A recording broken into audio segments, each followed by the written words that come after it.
Future city के लिए अराजी के अलॉटमेंट में दुश्वारियां, बीआरएस वर्किंग प्रेसिडेंट केटीआर का ट्वीट।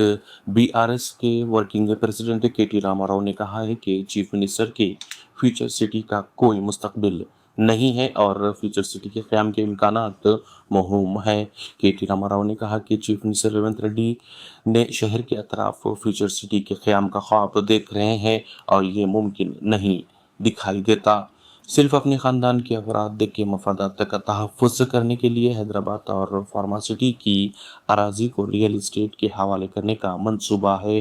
केटीआर ने सोशल मीडिया प्लेटफॉर्म एक्स पर ट्वीट करते हुए फ्यूचर सिटी के लिए अराज़ी अलॉटमेंट में दुश्वारियों से मुतल्लिक़ खबर का हवाला देते हुए कहा कि रेवंत रेड्डी ने फ्यूचर सिटी का जो विजन तैयार किया है इसका कोई मुस्तकबिल नहीं है। फार्मासिटी के नाम पर किसानों से जबरन अराजी हासिल की गई। इन्होंने कहा कि केसीआर हुकूमत की जानिब से शुरू करदा फार्मासिटी प्रोजेक्ट को मनसूख करते हुए रेवंत रेड्डी हुकूमत ने फ्यूचर सिटी का मंसूबा तैयार किया है। फ़लस्तीनी अवाम पर जारी इजरायली मुजालिम के खिलाफ दुनिया के मुख्तलिफ ममालिक में एहतजाजी मुजाहरे हुए हैं। बरतानिया, फिनलैंड, स्वीडन और हत्ता के इसराइल के अंदर भी अवाम सड़कों पर निकल आई। बरतानिया में रॉयल एयरफोर्स बेस के बाहर सैकड़ों अफराद ने एहतजाज किया और हुकूमत से मुतालबा किया कि इसराइल को हथियारों की फ्राहमी फौरी बंद की जाए। फिनलैंड में फ़लस्तीनी हामियों ने एक असलाह साज कंपनी के दफ्तर के शीशों पर सुर्ख रंग फेंक कर इसराइल को हथियार फराहम करने के खिलाफ अपना एहतजाज रिकॉर्ड करवाया। स्वीडन में फ़लस्तीनी सहाफ़ियों की याद में मार्च किया गया जो इजरायली फ़ौज के हमले में शहीद हो चुके हैं। मुजाहिरीन ने गज़ा में नस्ल कुशी बंद करने और फौरी जंगबंदी का मुतालबा किया। दूसरी जानिब इसराइल के अंदर भी हज़ारों अफराद हुकूमत के ख़िलाफ़ सड़कों पर निकल आए। तेल अवीव में मुजाहिरीन ने फौजी हेडक्वार्टर्स के बाहर एहतजाज किया और यरगुमालियों की रिहाई के लिए हमास से माहिदा करने का मुतालबा भी किया। सऊदी अरब में अफगान शहरी को हेरोइन स्मगल के जुर्म में मौत की सज़ा।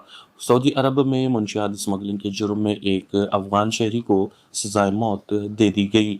सऊदी वज़ारत दाखिला के मुताबिक ग़ुलाम रसूल फ़कीर नामी अफगान शहरी पर मुमलिकत में हेरोइन स्मगल करने का इल्ज़ाम था। मजाज अदालत ने जुर्म साबित होने पर इसे सज़ाए मौत सुनाई है।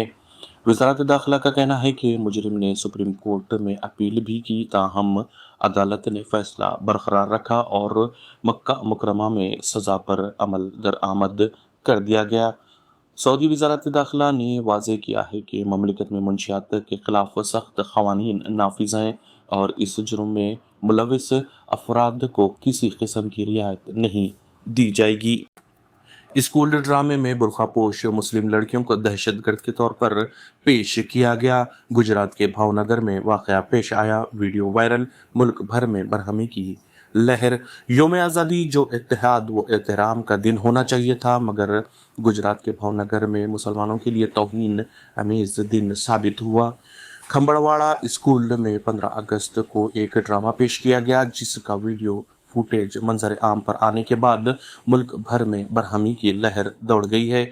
इस वीडियो में कम उम्र लड़कियों को जो बुर्का पहनी हुई थी दहशतगर्द के तौर पर पेश किया गया। ये ड्रामा जो बच्चों, वालिदैन और मुकामी अवाम के सामने पेश किया गया है, इसमें बुर्कापोश तालिबात को दहशतगर्दाना हरकतें करते हुए दिखाया गया। लोगों का कहना है कि मुसलमानों को बदनाम करने और मुल्क की सबसे बड़ी अक़लियत के खिलाफ नफ़रत को मामूल की बात बनाने के लिए जानबूझकर ये हरकत की गई। भावनगर के एक समाजी कारकुन शाहिद खान ने कहा कि ये ड्रामा नहीं बल्कि जहर है। हमारे बच्चों को ये सिखाया जा रहा है कि मुसलमान दहशतगर्द होते हैं। यौम आज़ादी के मौके पर जब हमें आज़ादी, भाईचारा और मसावत के बारे में बात करना चाहिए, इन्होंने हमारी तौहीन करना पसंद किया। इस ड्रामे का वीडियो वायरल हो गया है जिसके नतीजे में बरहमी फैल गई है। शहरियों ने इस्लाम फोबिया फैलाने के लिए इसे एक साजिश करार दिया है। कई अफराद ये महसूस करते हैं कि ये नफ़रत के बढ़ते हुए माहौल की अक्कासी करता है जिसकी बरसर इक़्तिदार अफराद की जानिब से हौसला अफजाई की जाती है। वोट चोरी के इल्ज़ामात बेबुनियाद, राहुल गांधी को 7 दिन में हल्फनामा दाखिल करना होगा, चीफ इलेक्शन कमिश्नर का बयान। इलेक्शन कमीशन ने कांग्रेस पार्टी के वोट चोरी के इल्जामात को खारिज कर दिया। इसने इतवार के दिन कहा कि इलेक्शन कमीशन चट्टान की तरह वोटर के साथ खड़ा है। वो इंतखाबी अमल और प्रोटोकॉल पर कभी समझौता नहीं करेगा। Chief election commissioner Gyanesh Kumar ने प्रेस कॉन्फ्रेंस से खिताब करते हुए कहा कि बिहार में एसआईआर के दौरान किसी भी किस्म की जानिबदारी के इल्जामात को मुस्तरद कर दिया। इन्होंने कहा कि कमीशन के दरवाजे सभी सियासी जमातों के लिए खुले हैं। इलेक्शन कमीशन सियासी जमातों में कोई भेदभाव नहीं करता। वो ये नहीं देखता कि किसका ताल्लुक किस जमात से है। वो अपनी दस्तूरी जिम्मेदारी से पीछे नहीं हटेगा। तमाम सियासी जमातें और बूथ लेवल वर्कर्स साफ और शफाफ तरीके से काम कर रहे हैं।